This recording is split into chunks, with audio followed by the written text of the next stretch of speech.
Tim, we're down at the gallery in London for your launch of your London 2012 pictures. Can you tell us a little bit about it? Yeah, it's fantastic. This is kind of closure on the summer games. It is 3 months after the games. All the drawings here are 17 days of action during the summer, and they had an editorial context there. They were published in a newspaper, they were published online in terms of movies, and being able to print them this scale and in the gallery here, suddenly you kind of see a different context, different audience for the work. It's a much bigger kind of scale to this work, and the colours are very vibrant, and it just captures that summer sort of that kind of moment in the summer when we all sort of celebrated the Olympic Games. And going quite further back, I mean, you know, I know I met you very briefly at the London Marathon.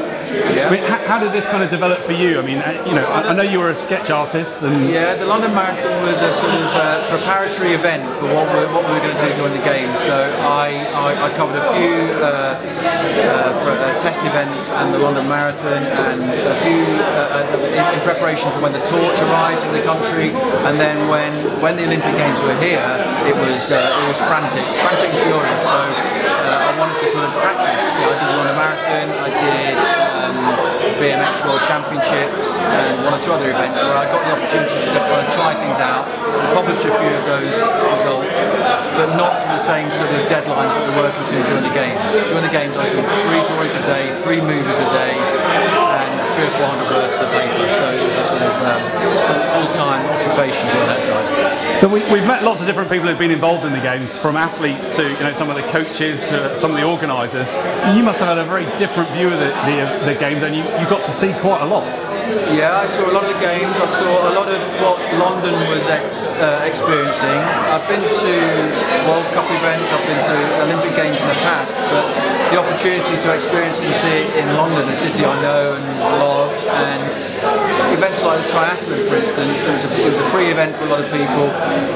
You know, the enthusiasm and the sort of the sort of amount of people that just came out onto the street to experience it.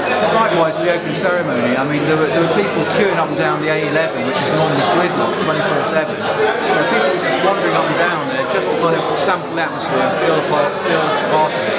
And so the public events were as exciting for me as the events behind the park and in the velodrome and in the stadium. They were great too, but I did really enjoy the events out and about in the city. And I assume, obviously, you travelled a lot round and you saw a lot of different events. I mean, difficult to put you on the spot, but a particular favourite, or the? I think Mo Farah's 2 sort of runs kind of make the hair stand up on the back of your neck. I was in the park for 10,000 metres on the park live screen, watching it, kind of sampling sort of the mood and atmosphere in the park. And then I was lucky enough to be in the stadium for the 5,000 metres, and yeah, I mean, amazing sort of.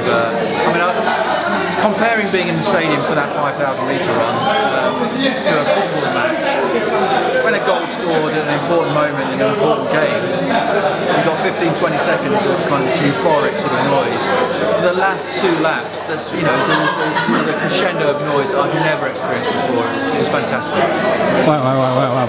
And in terms of how you actually sketch on the iPad, I mean, we talked briefly about it. I mean, I don't know if you could tell the viewers, is there any, certainly doing that on the move and doing that in lots of different venues, and you know, were you able to spec out a venue beforehand, trying to work out where you wanted to be, or? Yeah, I mean, I pre-planned roughly a story. So I mean, my story started, I don't know whether you can see it, but there's a picture there which is of the East End, and that was my first sort of drawing, which was very much on the outside looking in, and then the last drawing was trackside with Mo Farah running the 5,000 metres on the inside looking out. So I had a little sort of narrative that I worked out over the 3 weeks. And yeah, I mean, it was drawing with the iPad is very much like drawing with it's like working with a sketchbook, and I was working to very real deadlines, so the work was being published 3 times a day, and I couldn't afford to work on paper, go back to the studio, finish the painting and send it through, because I didn't have the time to do it. So what you're seeing is very kind of raw, immediate work, and the spontaneity of these drawings were perfect for the iPad.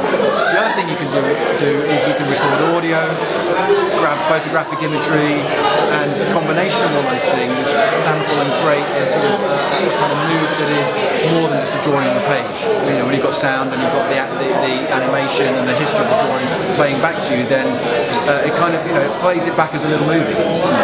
And without getting to pick a favourite drawing, I'm pretty more interested in what drawing was more complex than others. I mean, I'm looking at some of the stadium drawings where you're drawing the crowd and the lines that build up. It takes quite a long time to build up. I mean, there's a number of drawings. I could talk about a few drawings. There's a drawing on the Stratford High Street of a pub called the Builders Arms, and this pub's been there for a long time, and everything else has sprouted up around it. Tower blocks, Olympic Park, other venues sort of appeared all around it, but the pub stays the same. So when I did that drawing, I knew when I played it back, I wanted to draw the pub first, and then everything to play back in a certain order. So I'm thinking about the history of the drawing as it plays back while I'm making it. So that was kind of a sort of preconceived idea. Other drawings, like the opening ceremony, you're recording the fireworks, so you're sort of thinking about the animation while you're drawing it. Then you have the wraparound souvenir poster for the Times. Again, had a very short deadline for that, but producing a cover in an 8-hour period of time alongside the other drawings was very challenging.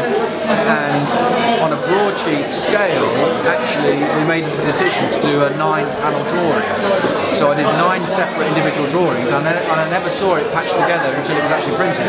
So there's a few risks in there, but those risks were worth taking. And there was a brave bit of commissioning by the newspaper to allow that to happen almost in real time. And the gallery today, you're here for a week, I believe? Here for a week, here till Sunday the 9th of December.